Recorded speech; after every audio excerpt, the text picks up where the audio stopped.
Oh my God. I was wrapped up and bedridden with Knicks fever for about 2 months. And while we were all enjoying the excitement that the Knicks brought us, right smack in the middle of it, J-Lo comes out with a very controversial take. Let's take a listen. So what's your take? You have to be born in New York to be a New Yorker. Yes! Okay, Yeah, 100% I know everybody agree. wants to claim the city. No, I know. Everybody wants to claim our city, but you have to be born in New York. You have to be born in one of the 5 boroughs to be a New Yorker. And I have some thoughts about that. But before I get into all of that, I definitely want to take some time and talk about the Knicks because I was absolutely obsessed. I think that the Knicks stirred up a lot of emotions in me that I didn't think I had for New York. And I think that the reason this happened was because I was watching from afar. I have been living outside of New York City for the past 8 years, and you know what they say, absence makes the heart grow fonder. Watching the games from afar definitely gave me a completely different experience. I actually had to take a step back and detach from all of the screens because I watched every single press conference. I watched every single replay. I listened to all the podcasts that my ears could get on. It got to a point where I was overstimulated and I had to kind of let the emotions settle down and sink in a little bit. And it's been quite difficult to get back into the routine, but here I am. If you're new to this space, my name is Rebecca. I was born and raised in New York City by Colombian parents. I am a tour guide here, so if you see yourself wanting to visit Medellín, I have left all of the pertaining information in the description of this video. I also make content related to first-generation Americans and my life here in Medellín. So if that sounds interesting to you, you can consider subscribing. Sports have always been very important in my life. I've never played a sport. I'm actually terrible at sports. If you throw a ball my way, I'm certainly gonna run in the opposite direction. I was always one of the last people to get picked to be part of teams when I was in school, but I've always been a fan. I've always followed sports. And that has allowed me to channel a lot of my emotions. You know, the excitement, the frustrations, the anger, the suspense, and of course, the heart-throbbing losses. But the thing also with sports is that it is a tool used for representation, to represent identities, to reinforce community pride. And we see it at all levels, right? We see it with high school sports, and we see it with big championships or big tournaments like what we're living today at the time of this recording, right? The World Cup. And I think that out of all of the sports that I've followed throughout my life, soccer has been that sport that exhorts my pride for Colombia. I never really followed the US soccer team because soccer wasn't really a big deal growing up in the United States. It's starting to become a big deal now, but I was always a Colombian national team fan. And I am sure that New York, it's in its full tribalistic splendor with the World Cup. All of the people are gathering, dressed in jerseys, repping the flags, living the moments with nostalgia and pride and all of the things that we have been seeing on social media. I think I shared this story in a previous video, but I'll tell it again. When I moved to Colombia in 2018, it was a World Cup year. Russia was the host country and Colombia had qualified at that time. And I was really excited to watch the World Cup in Colombia. You know, in my mind, I thought, well, if I had so much fun watching the games and created so many great memories, I can't imagine what it's going to be like in Colombia. I was disappointed. I've spoken about this with some people, and people say that maybe the emotion is not there because we didn't advance as far in the Russia World Cup. We didn't qualify to Qatar. But I've also lived Copa America here, and we were in the finals against Argentina, and I was outside and I did not feel what I would feel if I was in New York. You know, I think that when immigrants or the Colombian diaspora or whatever country's diaspora gets together to watch a game far away from their home, there's obviously going to be a little bit more euphoria. I don't know. Let me know what you think in the comments. Maybe you disagree. Maybe you have a different perspective. I'm very curious to know. This past Saturday, Colombia played against Portugal. Ball. And that game was very important because it was going to determine who would advance in first place. So I decided I wanted to go out and be with the people. I went to La Setenta. For those of you who are not familiar with Medellín, La Setenta is an avenue that has a lot of clubs and a lot of bars. And to give you kind of an idea of what La Setenta is, if you're familiar with New York, it's like Roosevelt Avenue or Northern Boulevard. I knew that it was going to be packed with people. I was really excited. So this is what was happening when we thought we had scored a goal. This is before we took Davinson to the podiatrist, okay? People are excited, people are happy, they're hugging each other, you know, but it doesn't compare to the things that I was watching on Instagram with things that were happening in Elizabeth, New Jersey, or, you know, even on Steinway Street in New York. And this is what it looked like after the game finished. In La Setenta,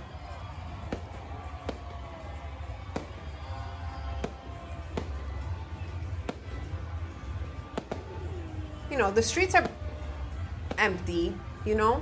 But I felt like maybe this is what it would be if I watched the Yankees or the Mets win a playoff game. You know, like the excitement is there, but everything dies down pretty quickly. And yeah, this is La Setenta. There are videos of people being really excited in areas in El Poblado like Provenza, but I'll tell you, more than 50% of the people that were cheering in Provenza were foreigners. Very excited to watch the World Cup in Colombia. I guess, you know, what I mentioned earlier, when we watch from afar, we have this yearning and we're representing and we're cheering from a point of nostalgia. And I guess I felt something similar while being in Colombia and watching the Knicks. I felt a huge sense of pride, and I was watching with a non-New Yorker, right? And all this time I'm trying to transmit the vibes, the energy. I'm trying to explain the madness of what was happening in New York. The Knicks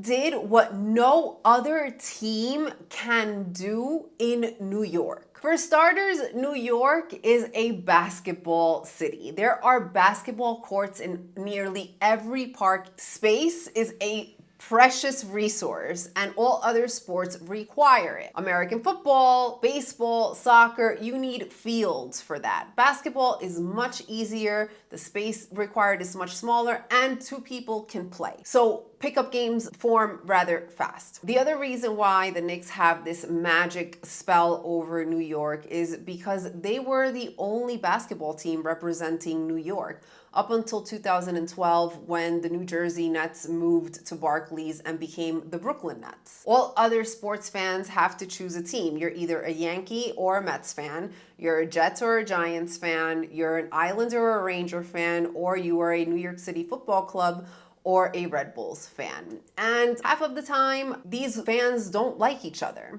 But the Knicks just bring everybody together. Never, listen to me, never in the history of New York will you see people cheering under very happy circumstances, I must say, because the last time that I remember seeing New York so united was under unfortunate circumstances, under the 9/11 attacks. But in a very happy moment, never again will you see New Yorkers cheer on the NYPD in riot gear or help the sanitation department load up the trucks with the trash on the street. Only the Knicks could do that, okay? That's it. And then J-Lo comes out with her ridiculous claim on subway takes. You heard her. She said that in order to be considered a New Yorker, you had to be born in one of the 5 boroughs. I don't know. So they actually dropped this video after Game 2 in San Antonio. So New York Pride was at its height. We swept Philly, we swept the Cavs, and we were already 2-0 in San Antonio. You couldn't tell New Yorkers anything. And as a person who was born and raised in New York, when I first watched the video, I was like, yup. You know, like my primal instincts kicked in. I didn't give it much thought. It just sounded great. I was feeling great to be a New Yorker. And I think this happens to us with a lot of the things on social media. Things just sound right, feel right, and we don't give it much thought. you know? But then I started thinking about this and I was like, what?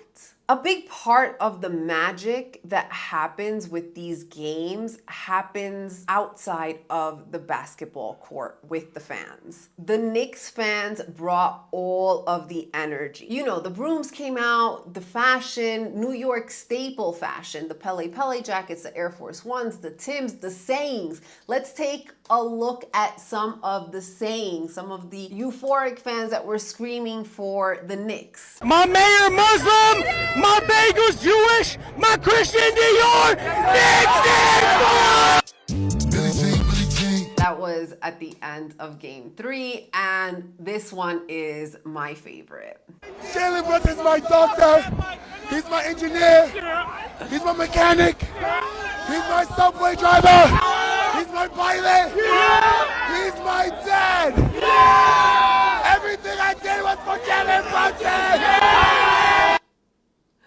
So all of that just had me thinking about, well, what does it mean to be a New Yorker? What is a New Yorker? And the first thing that came to my mind was, oh my gosh, are we an obnoxious bunch? For the foreseeable future, you won't be able to tell New Yorkers anything, because if you try, Knicks in 5, okay? Get it straight. So going back to the J-Lo situation, in the video, Kareem said that someone had told him that he could consider himself a New Yorker after having lived 10 years in New York.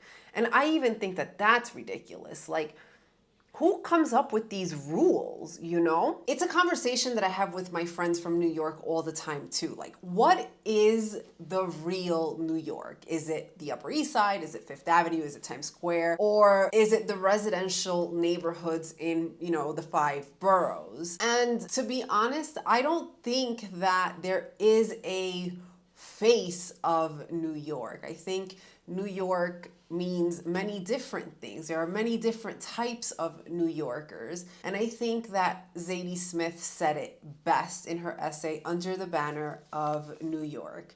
I'm gonna read a little piece here. New Yorkers choose to gather under the banner that says New York, which is so elastic, it really means nothing at all. And that is exactly what I love about this place. The capacity to gather without precise definition, I experience as a form of freedom. And I mean, I couldn't agree more. Look, you have the Jim Dolans, the Michael Bloombergs, and the Donald Trumps of New York. New York City is also a city of servitude. You have the halal and taco truck drivers. You have the bodega owners. You have the nannies, the mani and pedi spas, the hair spa, the MTA employees, the cab drivers, and the guy that everybody runs to in the community when they need a place to play ball in the winter. All of that is New York. And a lot of the people that I just mentioned are transplants, people that escaped their reality to have a story to tell. Can you imagine New Yorkers without transplants?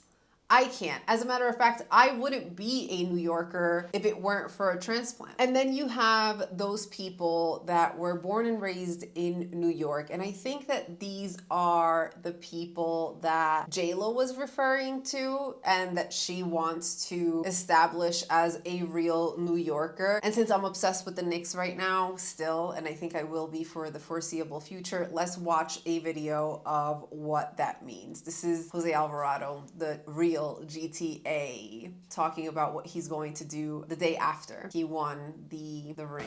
I'm lit. Look. Nah. Zay. I'm really from the trenches and I'm in them. I got a ring with the Knicks. Nah. Yo. I don't care. I'm telling my kid I have 40 tonight. I'm telling my kids I have 40 tonight.